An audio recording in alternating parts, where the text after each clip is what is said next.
Rasulullah kalau sudah masuk 10 akhir lebih banyak ibadah kepada Allah Subhanahu wa taala dengan harapan bisa mendapatkan malam yang mulia, yaitu malam Lailatul Qadar.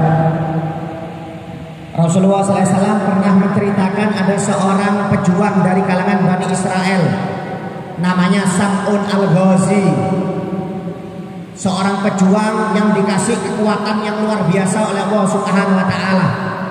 Kita sering lihat filmnya. Orang-orang Nasoro biasanya bikin filmnya namanya Samson.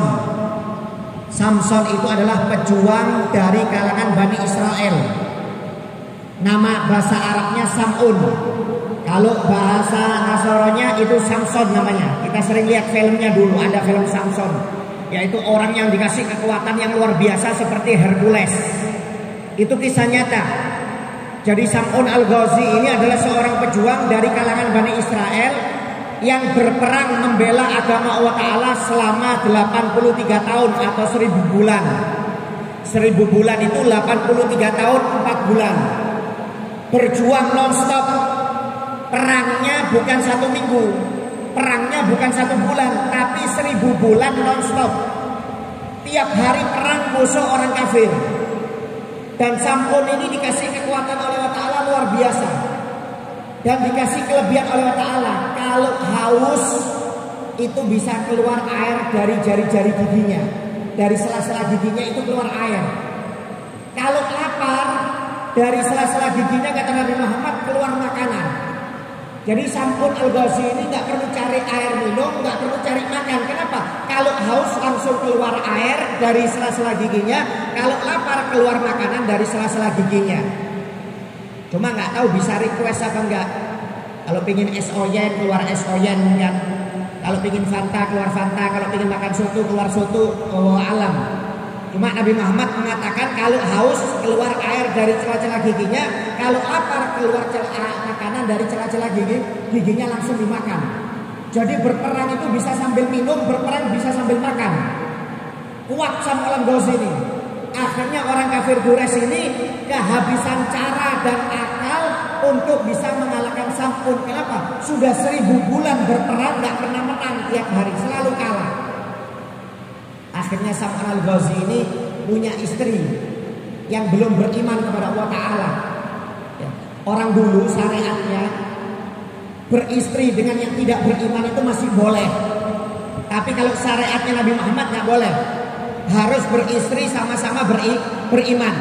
Kalau tidak beriman, beda agama, maka hukumnya zina. Di dalam Al-Quran disebutkan. Tapi kalau syariat terdahulu, ya, beristri atau bersuami dengan yang beda agama nggak ada masalah. Akhirnya istrinya Sam'un dirayu oleh orang-orang kafir ini. Wahai istri Sam'un, kalau kamu bisa membantu kami untuk membunuh suamimu, kamu saya kasih harta emas-emasan yang banyak.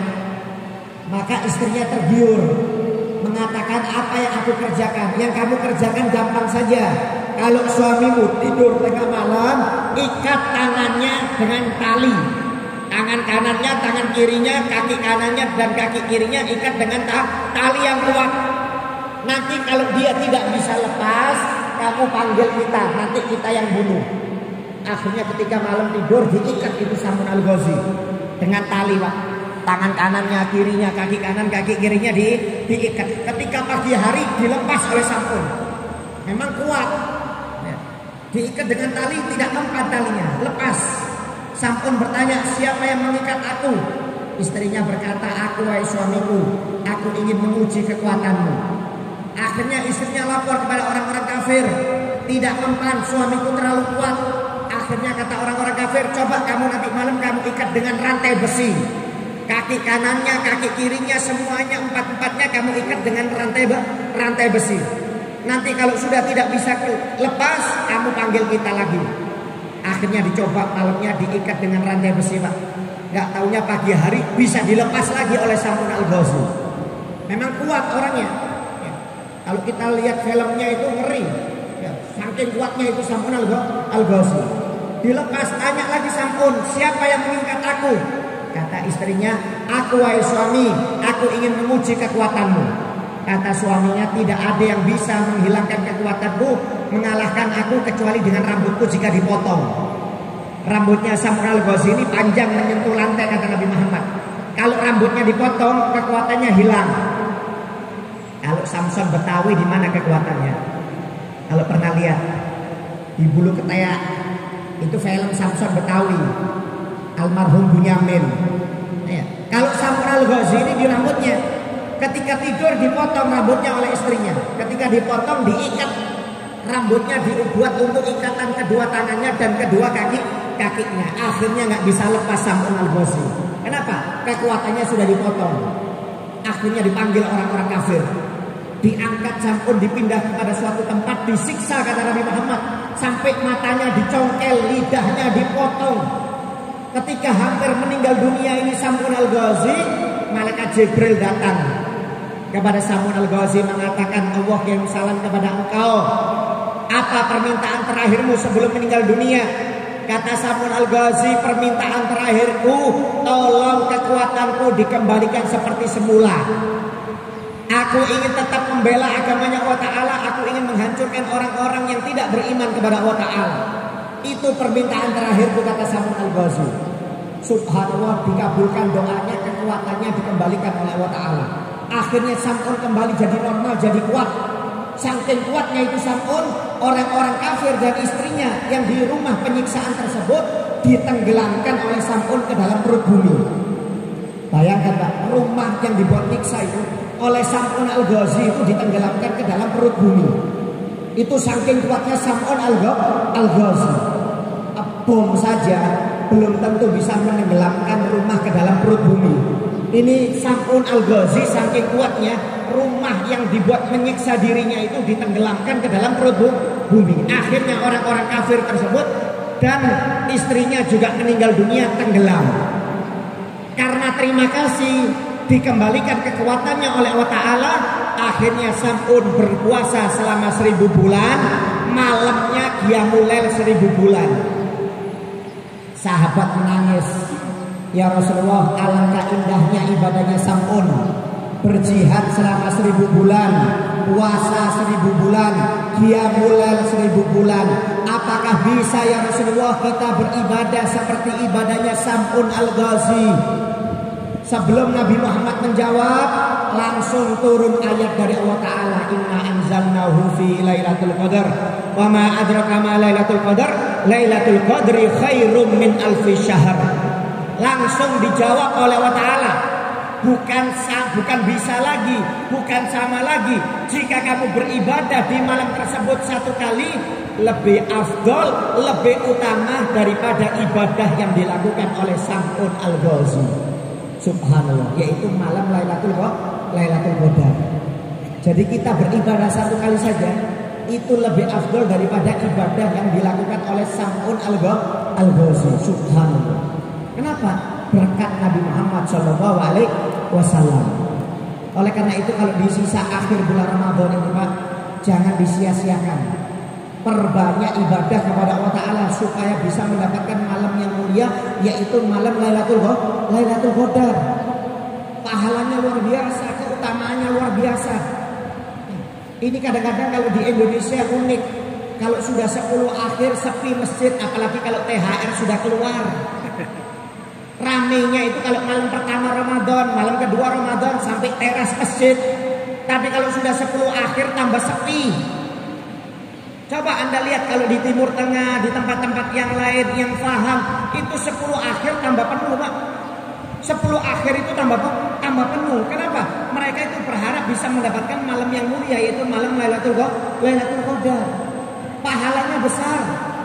Bahkan Nabi Musa pernah bertanya kepada Allah Ta'ala tentang salah satu orang yang diizinkan oleh Allah Ta'ala untuk bisa melewati jembatan Sirat secepat kilat. Nabi Musa bertanya, ya Allah, siapa salah satu orang yang kamu izinkan bisa melewati jembatan Sirat secepat kilat? Jembatan Sirat ini Pak, bukan seperti jembatan Gunung Tabur Sambaliung. Jembatan Sirat ini jembatan yang membentang di atas neraka Jahanam. Bawah jembatan Sirat itu neraka. Kita dikukus dengan panasnya neraka Jahanam. Kita jangankan mau lewat jembatan Sirat, Anda bikin kopi umpamanya diceret itu. Coba kalau sudah umum, sudah menguap itu airnya, Anda buka tutup ceretnya, Anda pegang, Anda angkat pegangannya, nggak bakal kuat. Kenapa? Itu belum kena airnya, baru kena uapnya saja kita nggak tahan. Ini bisa Anda bayangkan, di bawah jembatan Sirat ini neraka jahanam. Bisa Anda bayangkan panasnya seperti apa. Jembatan Sirat ini justru membudun alamat jahannam ahadu minasyaif wa adaku minasya'rati. Kata Nabi Muhammad, jembatan yang membentang di atas neraka jahanam. Jadi kalau dari mizan menuju surga itu rintangan terakhirnya jembatan Sirat. Lebih tipis, lebarnya lebih tipis daripada satu helai rambut, lebih tajam daripada pedang. Kalau secara akal logika nggak ada orang bisa melewati jembatan Sirat itu, nggak ada. Bisa Anda bayangkan lebarnya bukan 1 meter 2 meter, Pak. Lebarnya ini lebih tipis daripada satu helai rambut. Bahkan menurut ulama tafsir, satu helai rambut dibagi 7. Itu lebarnya jembatan Sirat. Lebih tajam daripada pedang. Pedang yang paling tajam itu dalam riwayat pedangnya Sayyidina Ali bin Abi Thalib. Itu Sayyidina Ali, Pak, pedangnya itu 2 meter lebih. Beratnya pedangnya 150 kilo. Sayyidina Ali ini kata sahabat orangnya kecil tapi kuatnya luar biasa. Kayu ketika di perang Khaybar itu sahabat mendobrak mengangkat kayu itu butuh 5 orang. Itu kayu diangkat sendiri oleh Sayyidina Ali bin Abi Thalib. Saking kuatnya Sayyidina Ali bin Abi Thalib. Bisa Anda bayangkan pedang beratnya 150 kilo. Tajamnya luar biasa. Kata sahabat kalau itu pedang didiamkan, kemudian rambut itu dilempar di atas pedang tersebut, bisa terbelah itu rambut. Saking tajamnya pedangnya Sayyidina Ali. Dalam riwayat Sayyidina Ali itu kalau menebas khusus sekali tebas itu 3 kepala hilang. Sekali tebas 3 kepala hilang. Kenapa? Pedangnya panjang terus tajam. Jadi kalau perang itu 3 orang meninggal, 2 orang meninggal, bukan 1 kepala. Itu tajamnya luar biasa. Rambut aja bukan dipotong, rambut kalau dilempar itu bisa terbelah. Bayangkan jembatan Sirat itu lebih tajam daripada pedang. Pedangnya Sayyidina Ali itu kalah. Jadi kalau secara akal logika kita ngincak jembatan Sirat itu langsung terbelah. Gak ada yang bisa melewati jembatan Sirat secepatnya. Melewati jembatan Sirat nggak ada, Pak. Kalau secara akal logika. Ada yang melewati jembatan Sirat sambil merangkak, ada yang berjalan, ada yang seperti orang naik kuda, seperti burung, ada yang secepat kilat. Nggak sampai 1 detik langsung masuk surga. Padahal panjangnya jembatan Sirat kata Nabi Muhammad perjalanan 500 tahun. Itu panjangnya, Pak. Bisa Anda bayangkan kita ke Samarinda aja jalan rusak sekarang 20 jam aja dipijet 3 hari 3 malam nggak hilang capeknya. Ini panjangnya jembatan Sirat 500 tahun, lebih panjang daripada umur kita berkali lipat. Nabi Musa tanya, ya Allah siapa orang yang bisa melewati jembatan Sirat secepat kilat? Nggak sampai 1 detik langsung masuk surga. Kata Allah Ta'ala, yaitu umat Muhammad yang bersedekah di malam Lailatul Qadar, kata Allah Ta'ala. Umatnya Nabi Muhammad SAW yang bersedekah pas pada malam Lailatul Qadar. Maka nanti di akhirat akan aku izinkan bisa melewati jembatan Sirat secepat kilat, kata Allah Ta'ala. Oleh karena itu Pak, perbanyak ibadah, di antaranya sedekah. Kalau tiap malam, mulai malam ganjil, mulai 15 ke atas, itu tiap malam kalau bisa sedekah terus, jangan putus. Jangan pilih malam ganjilnya, jangan pilih 10 akhirnya. Karena dalam riwayat ada yang mengatakan mulai malam ganjil 15, 17, 19, 21, 23, 25, 27, 29. Ada yang mengatakan 10 akhir, malam 20, malam 21, malam 22, malam 23. Wallahu a'lam mana yang benar. Intinya mulai malam pertengahan itu sudah dianjurkan tiap malam sedekah. Jangan sampai tidak. Kenapa? Kalau pas sedekah pada malam Lailatul Qadar, maka kita diizinkan oleh Allah Ta'ala untuk bisa melewati jembatan Sirat secepat kilat. Oleh karena itu perbanyak ibadah. Dan minimal kata ulama, kalau seseorang itu ingin mendapatkan malam Lailatul Qadar, minimal melakukan sholat isya dan sholat subuh berjamaah di masjid. Itu minimal kata para ulama. Kalau ada orang maaf nggak beribadah di malam Lailatul Qadar, tapi dia sholat isya-nya berjamaah di masjid, sholat subuhnya berjamaah di masjid, tetap dapat pahala malam Lailatul Qadar. Tapi kalau sudah nggak ibadah, apalagi nggak sholat berjamaah di masjid, nggak dapat apa-apa, kata para ulama. Nggak dapat apa-apa. Oleh karena itu minimal sholat isya berjamaah di masjid, sholat subuh berjamaah di masjid jangan ditinggal. Kenapa? Seandainya kita nggak sempat ibadah di malam Lailatul Qadar, sudah dapat pahala Lailatul Qadar berkat sholat isya dan subuh berjamaah di masjid. Cuma kalau bisa tetap ditambah dengan ibadah. Sholat tarawih tetap dikerjakan, jangan habis sholat isya langsung pulang. Gak apa-apa katanya Habib, yang penting sholat isya sama subuh aja. Bukan, itu minimal. Kata para ulama minimal. Apalagi kalau ditambah dengan sholat berjamaah, sholat tarawih, kemudian ditambah dengan tadarusan membaca Al-Quran, kemudian ditambah dengan sedekah, kemudian ditambah dengan iktikaf, maka pahalanya lebih sempurna kata Nabi Muhammad SAW. Oleh karena itu kalau sudah 10 akhir ini, kualitas ibadah kita ditingkatkan. Jangan disamakan seperti hari yang lainnya, apalagi sampai dikurangi, jangan. Ya, karena maaf, kadang-kadang kalau sudah 10 akhir, apalagi kalau THR sudah keluar, ya Allah, jalan macet, jensut macet, tendean macet, ya, semuanya macet, gimana-mana macet. Kenapa? Orang sudah sibuk beli pakaian ini. Silahkan kalau mau beli siang-siang saja, malamnya dibuat ibadah. Kalau enggak habis sholat tarawih silakan. Nanti habis beli-beli pulang baru baca Quran, ibadah lagi sholat malam.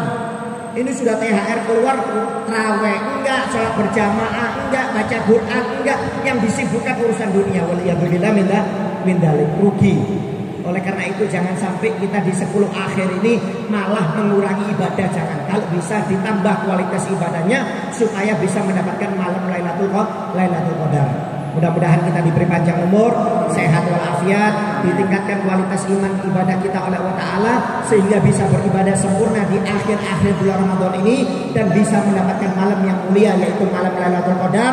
Dan mudah-mudahan keluar dari bulan Ramadan ini dosa-dosa kita sudah diampuni oleh Allah Subhanahu wa Ta'ala, dan mudah-mudahan kita masih diberi panjang umur, sehat walafiat untuk bisa menangi bulan Ramadan di tahun-tahun yang akan datang. Amin ya rabbal alamin. Mungkin ini sedikit yang bisa saya sampaikan. Jika ada kesalahan atau kekurangan, sekali lagi saya mohon maaf. Apa-apa yang benar itu dari Allah Subhanahu wa Ta'ala, yang salah itu dari pribadi saya sendiri. Wabillahi taufiq wal hidayah wa ridha wal inayah. Wassalamualaikum warahmatullahi wabarakatuh.